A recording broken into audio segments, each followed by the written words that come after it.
Bonjour Michel Bernard. Bonjour Louis-Étienne. On est content de pouvoir faire cette petite interview avec toi. Ouais. C'est une première et puis peut-être qu'il y en aura d'autres avec beaucoup d'autres personnes. Ça fait 2 ans que tu as été élu modérateur général de la communauté. Comment vas-tu? Écoute, je vais très bien. Je vais très bien. Je suis heureux dans ma mission, qui n'est pas toujours forcément confortable, mais voilà. Je suis très heureux dans ma mission. Et comment va ta famille? Eh ben, ma famille va bien également. Voilà, c'est un point important, notamment dans le discernement initial, quand on se pose la question, est-ce qu'on se rend disponible ou pas? Mais en fait, ça se passe très bien. Ça avait été discerné en famille, y compris avec les enfants, puisque tu sais qu'on a 6 enfants, voilà, et 6 petits-fils. Mais enfin, eux, je ne les ai pas mis dans le coup du discernement. Et donc, non, tout le monde va très bien. Il faut être attentif à l'agenda, surtout, voilà. On n'est pas en rondelle, donc il faut tout mettre sur l'agenda. Et quand j'ai des temps en famille, je les mets sur l'agenda, ce qui permet que les choses se passent paisiblement. Voilà. Et donc toi, tu es modérateur à plein temps, c'est ton travail. Et Catherine, tu peux nous rappeler Oui, alors moi je suis modérateur à plein temps, effectivement. Hein, donc je suis salarié de la communauté de l'Emmanuel.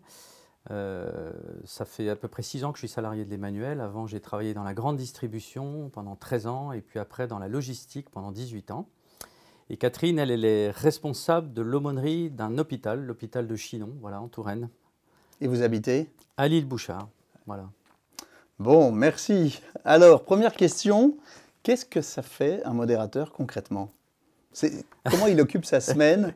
Il fait quoi de ses journées? En fait, j'aime beaucoup rappeler une phrase qui m'a touché dans un texte de François qui parle justement des pasteurs, enfin il parle des évêques. Et donc, il dit que le pasteur doit être devant son troupeau à certains moments, qu'il doit être au milieu de son troupeau pour connaître l'odeur des brebis. Et il termine en disant il doit être aussi derrière le troupeau pour s'occuper de ceux qui ont peut-être des difficultés, mais aussi, dit-il, parce que le troupeau lui-même a l'odorat pour trouver les nouveaux chemins. Et je crois qu'aujourd'hui, modérateur général de la communauté d'Emmanuel, je crois que c'est beaucoup ça. C'est surtout pas celui qui a la science infuse, c'est surtout pas celui qui sait d'emblée où il faut aller, mais c'est celui qui doit être à l'écoute, et notamment beaucoup à l'écoute de ses frères, et puis pour guider, pour modérer, pour discerner avec eux. Voilà. Ce à quoi le Seigneur nous appelle. Parce que concrètement, qu'est-ce qui est important quand on discerne? En fait, c'est de faire la volonté du Seigneur. Donc voilà, on essaye en communauté de le vivre.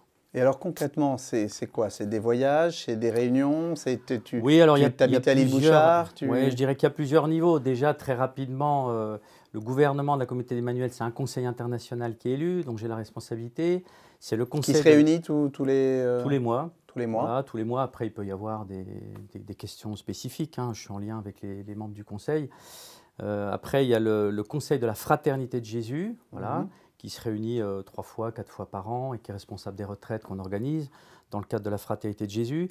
Il y a le conseil qui était nouveau, donc, et ça c'était quand même quelque chose d'important dans mon début de mandat, qui est le conseil de l'association cléricale de la communauté de l'Emmanuel, qui concerne nos frères prêtres et nos frères diacres. Voilà. Et puis la dernière instance qui est très opérationnelle, je dirais, c'est ce qu'on appelle le bureau international. Alors, qu'est-ce que le bureau international? C'est mes délégués pour les zones, puisqu'on a 6 zones au niveau international. Donc, j'ai des délégués qui suivent les zones, plus tous les responsables des services transverses internationaux, typiquement peut-être les plus connus comme Amour et Vérité ou comme la question des jeunes, qui concernent tout le monde, donc qui sont ce qu'on appelle des services transverses, et donc qui se réunissent également tous les mois.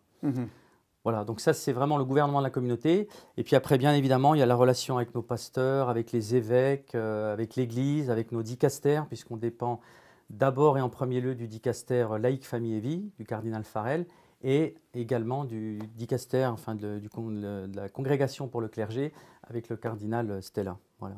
Et donc, concrètement, tu voyages beaucoup ou tu es beaucoup chez toi Je voyage beaucoup. Alors évidemment, là, on est dans la situation que tu connais, du Covid. Ouais. Mais effectivement, avant, j'étais délégué du modérateur, mon prédécesseur Laurent Landette, et ami d'ailleurs, pour la France. Et maintenant que je suis modérateur général, normalement, je voyage dans les conditions normales, je voyage bien davantage pour aller voir les communautés à l'étranger, d'abord les membres eux-mêmes évidemment, puis les différents projets qu'on peut avoir. Ça, c'est 1 ou 2 voyages quoi, par trimestre Oui, c'est ça. Bon, il n'y a pas de règle, mais ça peut, oui, c'est de cet ordre-là. Oui. Ok. Bon, ça permet de situer un peu.